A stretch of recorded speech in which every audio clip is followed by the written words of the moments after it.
Dr. Suryan, thank you so much for being with us today. You're welcome. It's a pleasure. I guess I first have to start off by asking you your definition of moderation or being a moderate. I think being respectful to the differences among us and between us, and recognize that everybody has the right to be on her own or on his own. And I think, as the Prime Minister of Malaysia said on the first day, every religion, every civilizational community has recognizes that, and it has been a way in which ASEAN has developed, has evolved, because we are managing our diversity, tremendous diversity here, from every angle that you want to look at: religion, culture, values, historical background, language, ethnic. Every way you want to look at the region, it's diverse. It's not only 10, but it's hundreds, and it's maybe hundreds of thousands. So we have to live in this world of diversity, and here in ASEAN is I think a microcosm of the global community. More and more, we have to work with others, we have to live with others, we have to cooperate with others. Without the appreciation of and respect for the diversity among us, is going to be very, very difficult. So I think moderation requires a sense of humility, a sense of respect, and a sense of accommodation, that you are not alone, that your views may not be perfect, it's not the only view. Others may have the right to express different views from yours, and you respect it. I think the one area where ASEAN stands out in moderation is its reluctance to use military, intervention. But some people, perhaps its critics, say that the group operates more as a trading group than an actual political one. Is this a fair assumption, or what are your thoughts on this? Well, we are trying to work on three areas we call three pillars: political insecurity, but it is very difficult. With the diversity that we have, difference in norms, in governance, so it's sensitive, it's difficult. Economic and trade and investment are areas that probably we can pursue more effectively together, in spite of the differences, because you need to produce, you need to trade, you need to consume. So you see more activities in that area. But then, in order to evolve as a community, for the first pillar, political insecurity, second pillar, economic, you need a third pillar. And that pillar is socio-cultural. Right. That's where education, where issues of health, health in Malaysia is very much related to health in the rest of ASEAN, because a lot of these problems don't require visa to travel, to spill over, trafficking of human beings, of drugs, degradation of the environment. Whatever happened in Kalimantan, whatever is happening in Sumatra, we all in southern Thailand too will be impacted upon.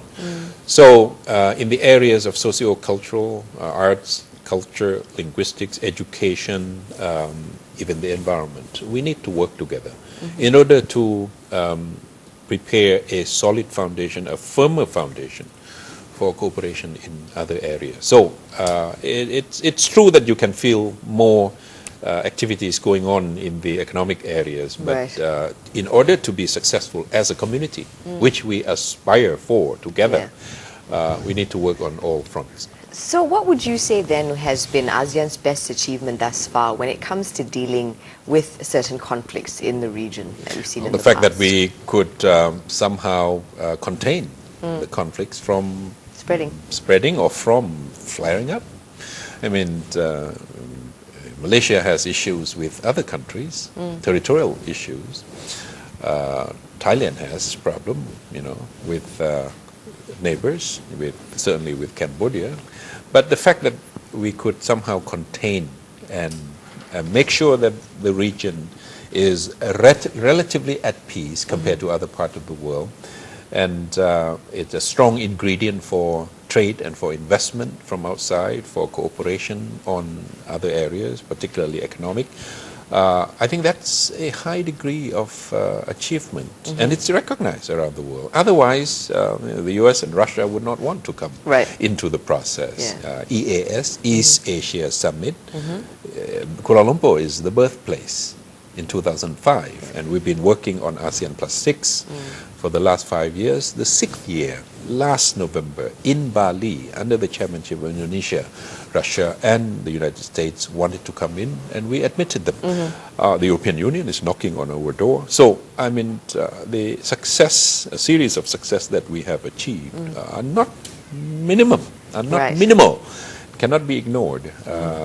And we want to project ourselves onto the global community through cooperation, through coordination and integration. So I think growth is very, very apparent. 6.5 for the last 20 years. Some countries are more than that.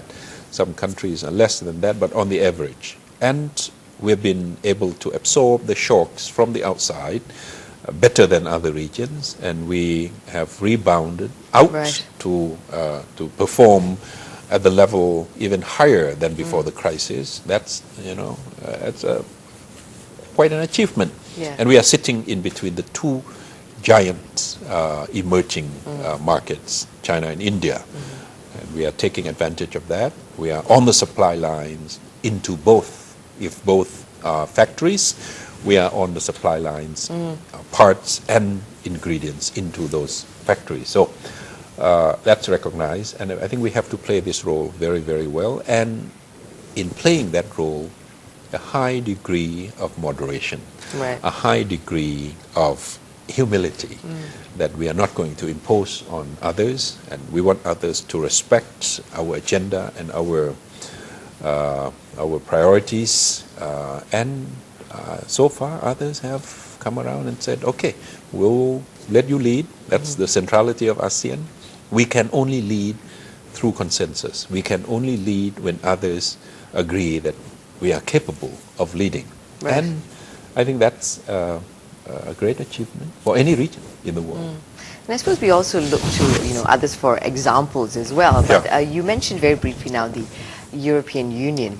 Now, when we look at them, and they operate as a bloc themselves, right? What can we learn from their financial breakdown? I have always said the European Union is our inspiration, but not our model. The monetary union that they have come together is now proving to be a very, very difficult challenge for them. I understand 14 trillion US dollars have been wasted through this uncertainty and problems that they're having. That's an enormous amount of wealth that is being sucked into the problem, the issue. So we don't have the idea of one currency on the table. We have learned, or we have been watching very, very closely, and we have never had any idea that we would want one currency. If anything, the region is going to evolve incrementally, slowly. 2 or 3 currencies are going to be important in the region, but not one designed for the region as the euro. So I think we are learning a lot, and we are not going to become a union. We don't have a constitution, we have a charter. And I think we accommodate each other, we help each other, we encourage each other to move along, but we don't require that you have to achieve a certain standard before you're coming into the ASEAN community. We rather use geographical definition. If you are in Southeast Asia, you have the right to belong, but we also expect you to conform to certain aspirations, certain visions that we have for ourselves. But as far as the internal governance and affairs, it's up to you, but make sure that integration also requires a certain level of coordination among us. So we have set up monitoring office in Jakarta. We have set up a research office, economic research office in Singapore, to look at the way in which member states are conducting their very internal affairs. But integration would require that your internal affairs could spill over to me tomorrow. So let's be more open to each other. This is not meant to interfere, but it is meant to help each others with maybe advance warning, with some suggestions, some advice that you are probably taking a lot of risk on that particular one and you're going to drag us down altogether. It's not interference, Right. but more of a cooperation, preventive cooperation to avoid more problems Right. for all of us. And one of the member states, that has recently come to the attention of the world, really, is because of its reforms and, change in governance, Yeah. is Myanmar. Yes. How do you see Myanmar's future? How do you see it growing within the ASEAN? Well, I think we have to take some pride and some credit in helping Myanmar to come along in the process. And I don't know if you realize it, Myanmar was admitted under the chairmanship of Malaysia in 1997. And since then, the world has been rather critical of ASEAN. Yes. And ASEAN has been delivering this criticism, this expectation for Myanmar. And slowly they have been changing, not to the satisfaction. The speed certainly has not been satisfactory to a lot of people, but we've been trying to say that, look, it will take some time for Myanmar to evolve, to transform. We have to respect the process and the speed that they are taking. In the end, they will come out okay. And that has been the common road of ASEAN. Right. We all started with being rather authoritarian. If you look back in the past 40, 45 years, military, coup d'etat, one dominant party, very, very strong. The space for liberty and for freedom has been rather restricted, but we gradually opening up. So prosperity in economic development and opening up of the governance system has been a common road for all the ASEAN member states, and we still have a long way to go for some of us, but at least we are on that road. Myanmar is one. And now the global community is coming behind ASEAN and said, okay, now that you have agreed that Myanmar can lead ASEAN in the year 2014, we also want to join on this experiment with you. The U.S. Secretary of State went in, the Japanese foreign minister went in, foreign secretary of the UK went in, foreign minister of France. A lot of people are going in. Yeah. But at least we should realize that there is a question, where does ASEAN stand on this issue?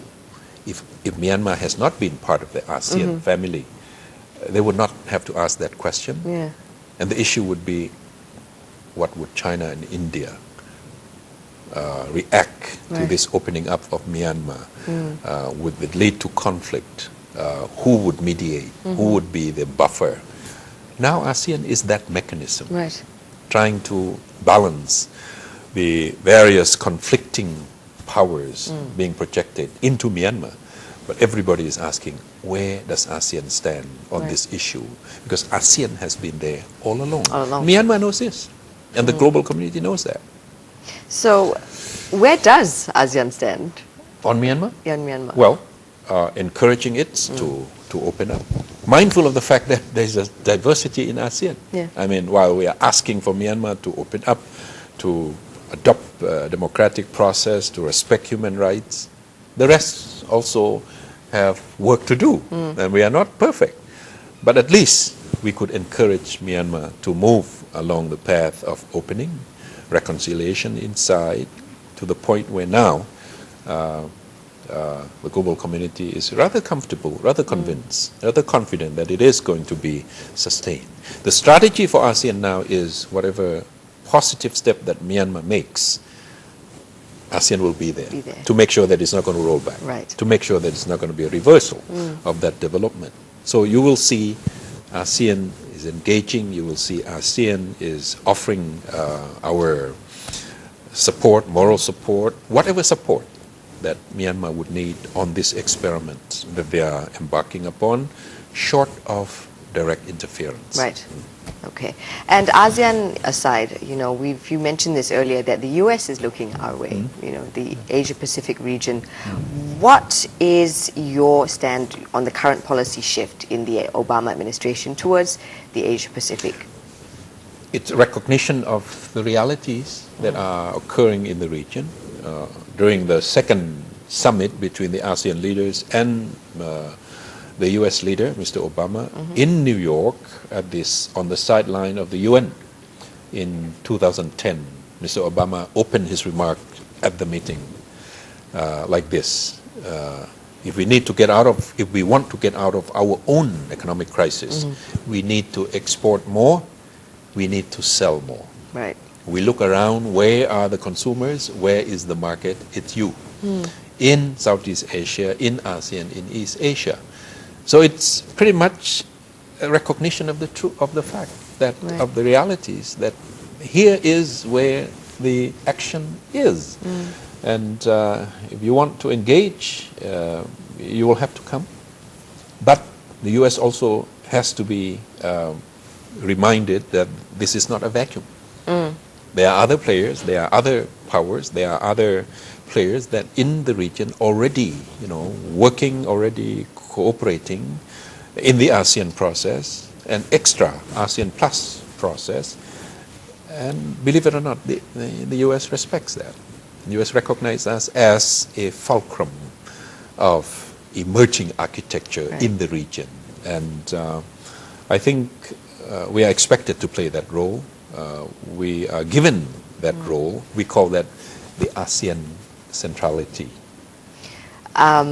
But with that, you could say, I guess, our relationship has begun just with the economies of Southeast Asia or even the Asia Pacific region. But we've also got the eye on the fact that the US has placed troops in North Australia, perhaps, according to some analysts, eyeing China. My question here is two-pronged. One, what are your thoughts on the rise of China? Could it be an Asian superpower?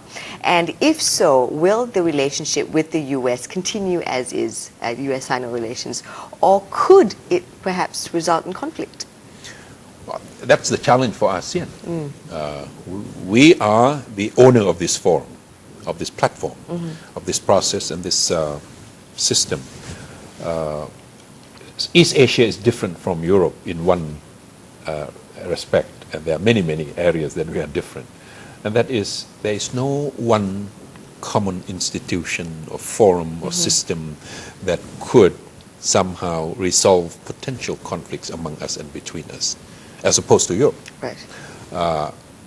It's only ASEAN that is playing this role. So when the US comes, the US will have to look through ASEAN at the engagement that ASEAN is having with, and at the other players who are already here. And, it is, again, a recognition of the fact that when you want to be here, re-engage in the region, you want to make sure that the region is at peace, it's stable. If ASEAN, Southeast Asia, and East Asia are becoming more important to the world, and we are more important to the world than 10 years ago, than 15 years ago, when we had our own crisis in 1997, we were not as influential. We are not a big player. Now we are, because the whole world is going through problems. For us to continue to be stable, to be secure, to be peaceful, other countries, other powers from outside would like to make sure that they can have a contribution into that. And we have to look at it with open-mindedness. If we want to be important to the world and recognized for that, it has to be an open region that the world can also feel comfort in the way we do things. And the US has come in and tried to project itself on the landscape. Well, as I said earlier, the US will have to recognize that this is not a vacuum. And China will have to recognize that the fact that we are becoming more important to the world, we attract attention from around the world. And China too will have to accommodate the differences and the priorities and the agenda from the rest of the world into the region. This is not a vacuum, and at the same time, this is not an isolated region. it is an open region. Everybody has an interest in whatever we do, in whatever we achieve or we fail. So I think if we adopt that kind of attitude, then we will feel more comfortable. Our, I think, objective is not to let any power to come in and disrupt the stability, the balance, the dynamic balance that we already have, but contribute to more stability, more security, more cooperation among us. And it's a challenge for ASEAN. Last year it was Indonesia, this year is Cambodia, 2013 will be Brunei, 2014 will be Myanmar, taking the turn to lead ASEAN. Malaysia will have 2015, the year that we will become community. Malaysia will have challenges to manage. Malaysia will have the leadership role to play, but each of us is making contribution into the ASEAN journey. Can we then talk a little bit about Thailand? You know, it's as if the country has just gone through, has had a Why do you ask me about Thailand? I'm from ASEAN. Yes, but you know, we also relate you to Okay. Thailand. It's gone through a spate of bad luck. It's had political upheaval. Yes. It's had natural disasters in terms of flooding. Where do you see Thailand going in 2012? I mean, it has a lot of work to you know, rise from the proverbial ashes, I suppose. Yes. You know? Yeah, but you know, I've visited the country since the flood, and I've been amazed how quick they could rebound. The people are very They are resilient. expanding. They are expanding. They are exporting, and they are trying to attract or to create confidence among potential investors. Keep the investors that are already there, and they realize the fact that they are a center of this production network in the region, and even in some commodities, some sectors, they are a center of this production network around the world. You know, in computer parts, in automobile, in various others. So they are working together. They are trying to reassure the world, reassure themselves that they have this role to play and that they have a challenge to meet. I think they will pull through. I think their fundamentals are still very, very good. Agricultural country, no need to import. There's not going to be a food shortage in spite of the long flood. Productivity is coming back. Over 1,000 factories that have been inundated by the floods are now operating. So I think for them, I think they realize that the framework of ASEAN, the ASEAN Economic Community is extremely critical, and I think they are going to put their emphasis on that, and they will manage. There are challenges. Country needs to heal.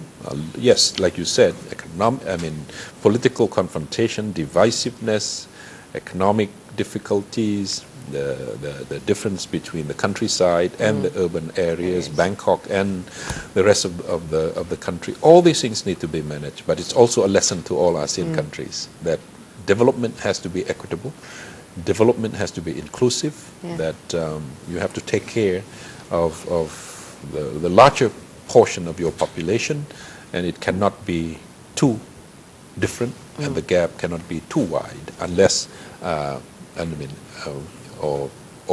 else you will have tension and confrontation and violence among you. And they have realized this. They are going through a very difficult process of reconciliation, but they know it, and they're going to do it their way. And I think ASEAN is encouraging, giving moral support, get your acts together. Rallying behind you are them. Important to ASEAN. You are the founding member of ASEAN. You know, ASEAN was born in Bangkok, so it's important, and it's at the crossroad of every direction you look at. You know, north, south, east, west, corridors, connectivity that we are building on the mainland. Thailand is right in the middle. It's important in that sense, and from there we are working on connectivity of maritime ASEAN. Two states of Malaysia is very much maritime, you know, Sarawak and Sabah, and then large chunk of ASEAN population is maritime. Indonesia, the Philippines, Brunei. So we are working on our connectivity. On the mainland is Thailand, in the middle. In the maritime ASEAN, certainly Indonesia is the major magnet and weight. So we have to work together. And my final question to you, Yes. Doctor. How do you see the global movement of moderates, something that has been endorsed by ASEAN, helping this region move forward in terms of political diplomacy and foreign policy? Well, I think the fact that we have been able to achieve a high level of stability, of peace, of accommodation among ourselves, very diverse, is already recognized. We do not have to make an effort to practice moderation. It is in our character, it is in our genes, in our DNAs. I think that is recognized. And a forum like the global movement of moderates, initiated by the Prime Minister of Malaysia, I think has two objectives. One is, of course, to project that sense of moderation to the world, to the global community. And the other one is to remind ourselves that we are the region of moderates. We need to work together more in order to make sure that together on the platform of 600 million, 10 economies, we can go out to the world and help project our ways, our values, our norms, and our sentiments. And I think the world is paying attention. From the very beginning, I believe that all these civilizational clashes, quote unquote, everywhere, West and East, West and Islam, the road to accommodation and to reconciliation may very well run through Southeast Asia, run through ASEAN. Malaysia has been one of the effective models of reconciliation, of moderate policies to accommodate, to help, to bridge the gaps among and between different communal groups. So it's very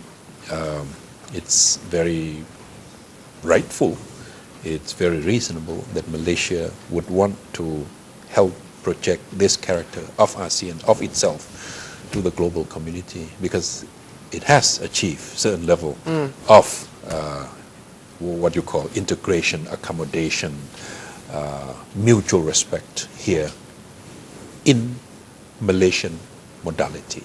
Cannot be exported just like that to the world, but at least it can be a role model and an inspiration. Somewhere to start. Okay. Thank you very much, Thank Dr. you very Smith. much. It's been an absolute pleasure. Thank you.